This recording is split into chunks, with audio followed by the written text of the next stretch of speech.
Faig aquest vídeo per explicar les novetats del Cubic de la versió d'aquest any, que serà la 4, perquè s'ha adaptat al que marca la normativa nova del currículum. Dono per suposat que la gent que veieu aquest vídeo ja coneixeu el Cubic, ja l'heu fet servir, per tant ja coneixeu la versió anterior, i aquí només explico les diferències que hi ha amb la versió anterior. Si algú no coneix la versió anterior, doncs el vídeo no us entendrà poc i jo crec que li servirà poc. Esperi un temps que surti els videotutorials complets, que els faré, si tot va bé, el juliol. Començo amb la primera novetat. La primera novetat és justament el que està encara més en l'aire. No ha sortit encara el decret definitiu, per tant no tenim encara les competències definitives ni els criteris d'avaluació definitius que podrien canviar.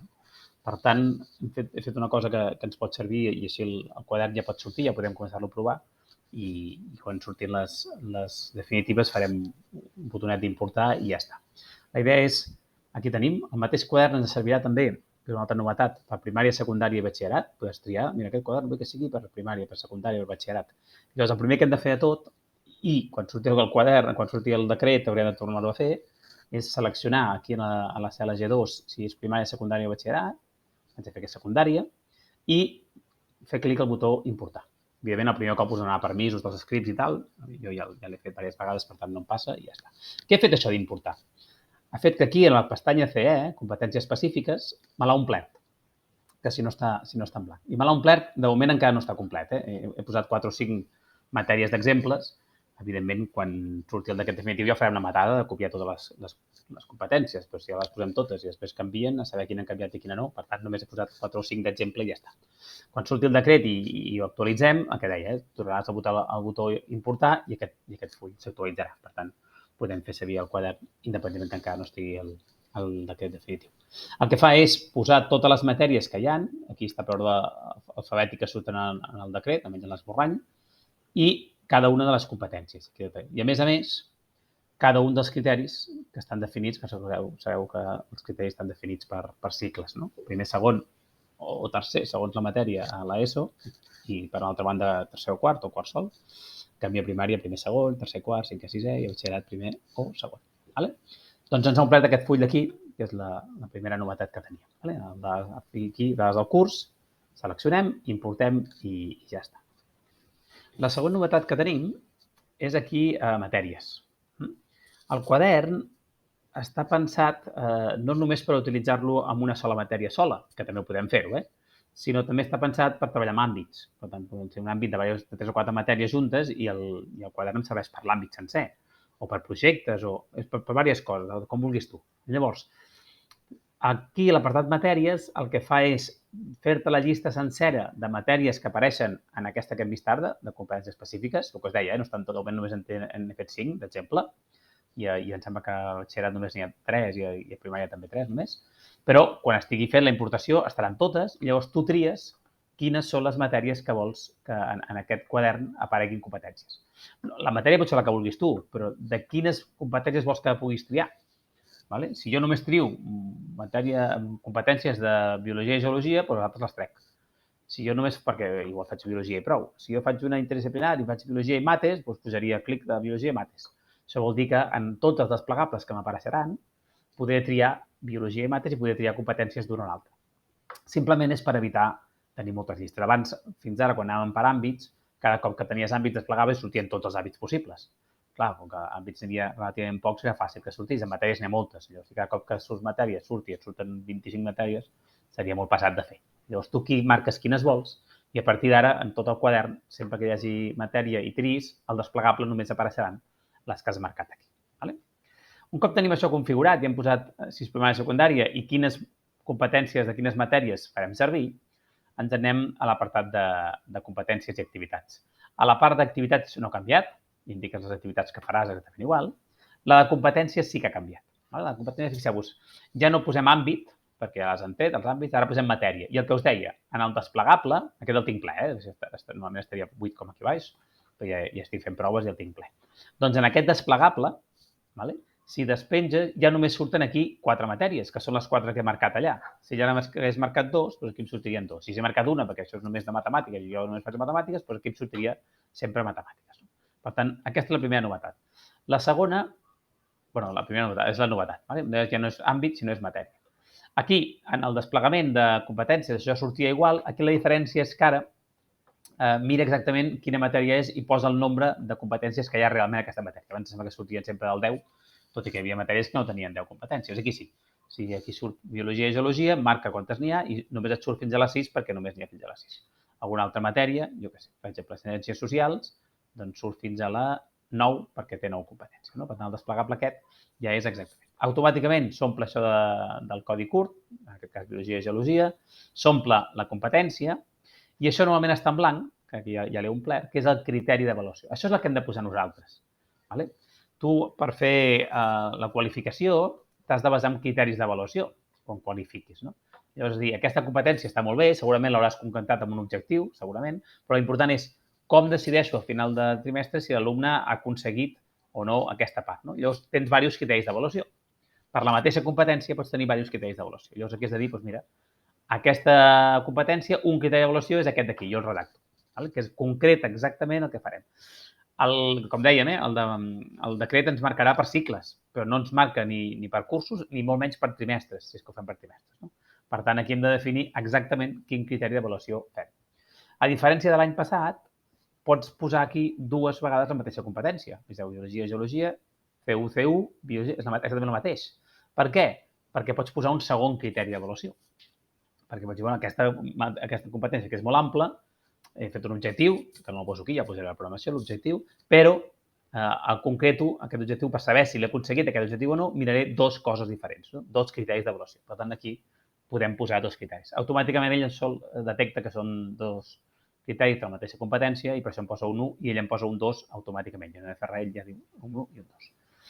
La part següent funciona com sempre. Aquí apareixen les activitats, jo puc posar a l'activitat 1 quins criteris faré servir, amb aquesta activitat quins criteris m'ajuda a valorar i si en un mateix criteri poso diverses activitats, doncs les puc ponderar perquè després quan fem els càlculs em ponderi doncs, aquesta valgui més que aquesta. Val? Per tant, això no ha canviat. La diferència és això, que ja no és matèria, no és àmbit, sinó que és matèria i que ja no posem competència com a tal, sinó que ara posem criteri d'avaluació concret. Quan anem a la següent pestanya, avaluació activitat 1, aquí dalt surten les matèries tot igual. La diferència és que abans, en l'anterior, només sortia cada activitat i les competències que treballava, ara no. Ara surt cada activitat i els criteris d'avaluació que treballa.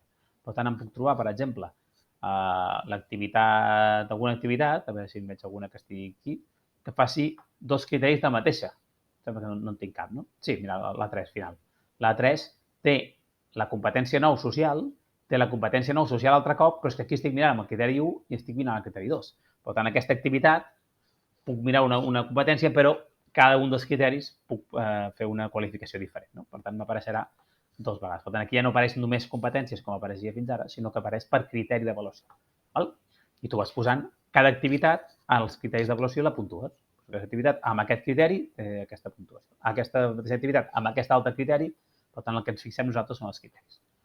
La següent pestanya, que és la de l'avaluació, aquí fixeu-vos que el mateix. El que em surten aquí són criteris d'avaluació. Cada una de les competències i cada un dels seus criteris. Per tant, el mateix. Aquí socials, per exemple, doncs, el criteri 1, el criteri 2, la CU de biologia i geologia, el criteri 1, el criteri 2. I jo el que pondero és aquests. Cada un dels criteris que he posat, quina ponderació li poso per calcular la nota final. No pondero competències, sinó pondero criteris d'avaluació. Cada criteri té un pes i ja està. Com veieu aquí són fins i tot de matèries diferents, perquè això seria un àmbit segurament i faig de matèries diferents, no passa absolutament res. Vale? Igual que fèiem també l'any passat amb competències de matèries diferents si tu volies. Si tu has la teva matèria i prou, doncs empezarà la mateixa matèria i ja està. Aquí ens surt la global i ens surt exactament igual que hi havia.